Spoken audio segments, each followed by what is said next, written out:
Share market में जब भी खेती किसानी और एग्रीकल्चर सेक्टर में तेजी आती है ना, तो कुछ बहुत छोटे पेनी स्टॉक अचानक रॉकेट बन जाते हैं। आज हम बात कर रहे हैं एक ऐसे ही अनोखे एग्रो स्टॉक की जिसका नाम है ओमेगा एजी सीड्स पंजाब लिमिटेड। अगर इस कंपनी के साइज की बात करें तो यह एक बहुत ही छोटी यानी नैनो कैप कंपनी है। इसका मार्केट कैपिटलाइजेशन मात्र ₹8.25 करोड़ है। वहीं इसका करंट शेयर प्राइस इस समय लगभग ₹9.10 के आसपास ट्रेड कर रहा है। लेकिन क्या ₹10 से कम का यह स्टॉक सच में कृषि क्रांति लाने वाला स्टॉक है, या फिर इसमें पैसा लगाना कोई बहुत बड़ा रिस्क है? आइए इसकी पूरी सच्चाई समझते हैं। इस कंपनी की शुरुआत साल 1992 में चंडीगढ़ में हुई थी। इनका मुख्य काम है हाइब्रिड क्वालिटी के बीज जैसे कि सूरजमुखी, तेल निकालने वाले बीज और अन्य अनाज विकसित करना और इनकी ट्रेडिंग करना।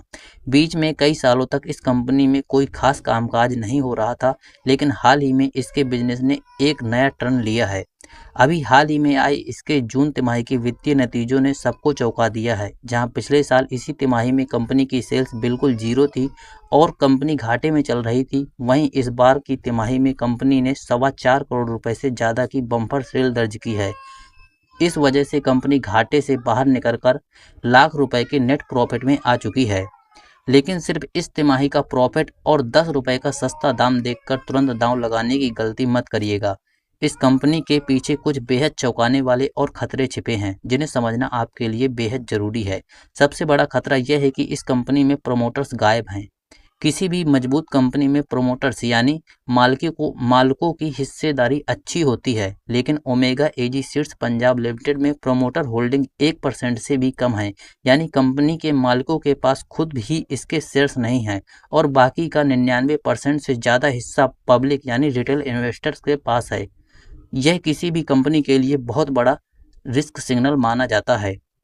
इसके अलावा कम लिक्विडिटी के कारण यह पेनी स्टॉक अक्सर लगातार अपर सर्किट या लोअर सर्किट में लॉक हो जाता है, जिससे इसमें एंट्री या एग्जिट करना बहुत मुश्किल होता है।